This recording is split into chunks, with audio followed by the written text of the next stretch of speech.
जय दोस्तों, वंदे मातरम। राहुल गांधी को 2 साल की जेल हुई है। जी हाँ, आप लोगों ने सही सुना, राहुल गांधी को 2 साल की जेल हुई है। हालांकि इस जेल को अभी हालांकि अभी इस जेल को 30 दिनों के लिए सस्पेंड कर दिया गया है। क्या है वो मामला जिसमें कि राहुल गांधी को ये सज़ा मिली है और क्या अब वो इसको लेकर कर सकते हैं, इन सभी बारे में बात करेंगे। लेकिन आपको ये चीज़ मैं पहले बता दूं कि भाई राहुल गांधी जो है इन दिनों कई सारे मामलों में फंसे हुए हैं। इनमें से एक मामला ये भी था जब इन्होंने मोदी सरनेम को चोर से जोड़ दिया था, उसी के ऊपर का ये पूरा मामला था। हालांकि अभी उनसे ऊपर लंदन में जो इन्होंने भाषणबाजियाँ करी हैं उसको लेकर भी कई सारी बातें चल रही हैं।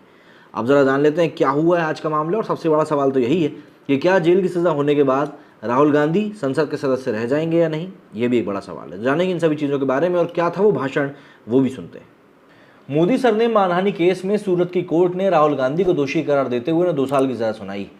कोर्ट ने सजा को 30 दिनों के लिए सस्पेंड भी कर दिया है ताकि वो ऊपरी अदालत में इसके खिलाफ अर्जी दे सकें।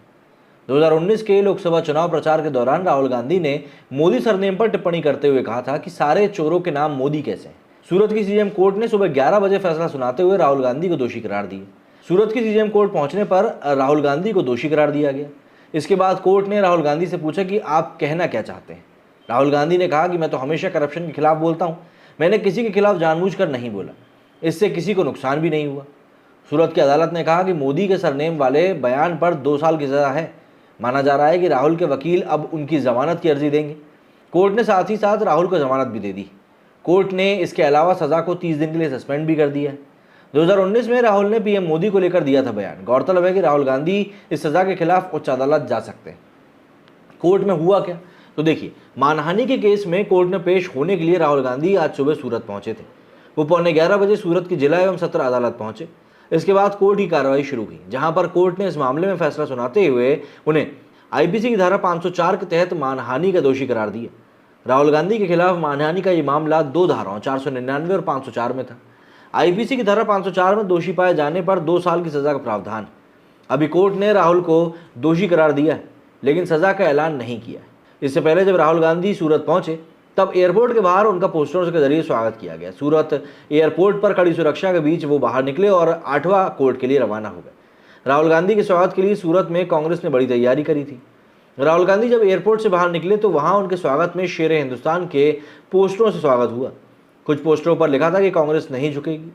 कोर्ट पहुंचने के रास्ते में 3 स्थानों पर राहुल गांधी का कांग्रेस कार्यकर्ताओं ने स्वागत किया। SVNIT कॉलेज और पूजा अभिषेक अपार्टमेंट पर बड़ी संख्या कांग्रेस का कार्यकर्ता पहुंचे और इनका स्वागत किया। मानहानि के मामले में राहुल गांधी इससे पहले जब केस कोर्ट पहुंचा था तब वे जुलाई 2020 में भी पेश हुए थे। लेकिन राहुल गांधी का वो भाषण जिसमें कि उन्होंने कहा था सभी चोरों का सरनेम मोदी क्यों होता है, राहुल गांधी का ये पूरा भाषण क्या है और कब दिया गया है, जरा वो भी जान लेते हैं। मामला है 2019 का। 2019 के लोकसभा चुनाव से पहले राहुल गांधी कर्नाटक के कोलार में एक रैली कर रहे थे। रैली के दौरान राहुल ने मोदी सरकार पर भ्रष्टाचार को बढ़ावा देने का आरोप लगाया। राहुल ने अपने भाषण में कहा था कि सभी चोरों का सरनेम मोदी क्यों होता है। राहुल ने कहा था कि सभी चोरों का सरनेम मोदी क्यों होता है, चाहे वो ललित मोदी हो, नीरव मोदी हो या फिर नरेंद्र मोदी हो। राहुल ने यहीं पर नहीं थमे। राहुल ने आगे कहा कि नीरव मोदी, ललित मोदी, नरेंद्र मोदी अभी और ढूंढोगे तो और भी नाम निकल जाएंगे। इससे पहले राहुल ने अपने भाषण में पीएम नरेंद्र मोदी पर जमकर हमला बोला था। राहुल गांधी ने पीएम मोदी को घेरते हुए कहा था कि चौकीदार चोर ही चोर है। नीरव मोदी, मेहुल चोकसे, विजय माल्या, ललित मोदी, अनिल अंबानी और नरेंद्र मोदी चोरों की टीम है। राहुल ने कहा था कि जनता का पैसा इन्हीं लोगों के बीच में घूमता रहता है और कुछ भी नहीं। वहीं कोर्ट में राहुल ने कहा कि बयान देते वक्त मेरी मंशा गलत नहीं थी। राहुल के वकील ने कहा कि इस पूरी घटना में कोई घायल नहीं हुआ, इससे किसी को कोई नुकसान नहीं हुआ। कोर्ट ने राहुल को आईपीसी की धारा 500 के तहत दोषी करार दिया और 2 साल की सजा सुनाई। हालांकि इसकी कुछ ही देर बाद उनको जमानत भी मिल गई। वहीं अब एक और बड़ा सवाल ये खड़ा होता है कि अदालत ने मानहानि के मामले में इनको 2 साल की सजा सुनाई है, लेकिन नियम के तहत 2 साल से ज़्यादा की सजा होने पर संसद अथवा विधानसभा की सदस्यता छिन जाती है। राहुल गांधी को उनके बयान सारे के सारे चोरों के सरनेम मोदी क्यों होता है के लिए आपराधिक मानहानि का दोषी पाया गया। अदालत ने राहुल गांधी को 2019 में दिए गए इस बयान के लिए सजा सुनाई है। अब ऐसे में जो बयान इन्होंने दिया है वो काफ़ी ज़्यादा बवाल खड़ा कर रहा है। लोगों का यही सोचना है कि भाई क्या राहुल गांधी की विधायकी चली जाएगी। तो ध्यान रहे कि सुप्रीम कोर्ट के फैसले के मुताबिक अगर सांसदों और विधायकों को किसी मामले में 2 साल से ज़्यादा की सज़ा होती है तो उसकी संसद या विधानसभा की सदस्यता रद्द हो जाती है। चूँकि राहुल गांधी को 2 साल की सज़ा हुई है, ज़्यादा नहीं, इसलिए उनकी संसद सदस्यता बच जाएगी। राहुल अभी केरल के वायनाड से लोकसभा सांसद हैं। उन्होंने पिछला लोकसभा चुनाव उत्तर प्रदेश की अमेठी सीट से भी लड़ा था, जहां उनकी बीजेपी उम्मीदवार स्मृति ईरानी के हाथों करारी हार हुई थी। स्मृति अभी फिलहाल केंद्र सरकार में मंत्री।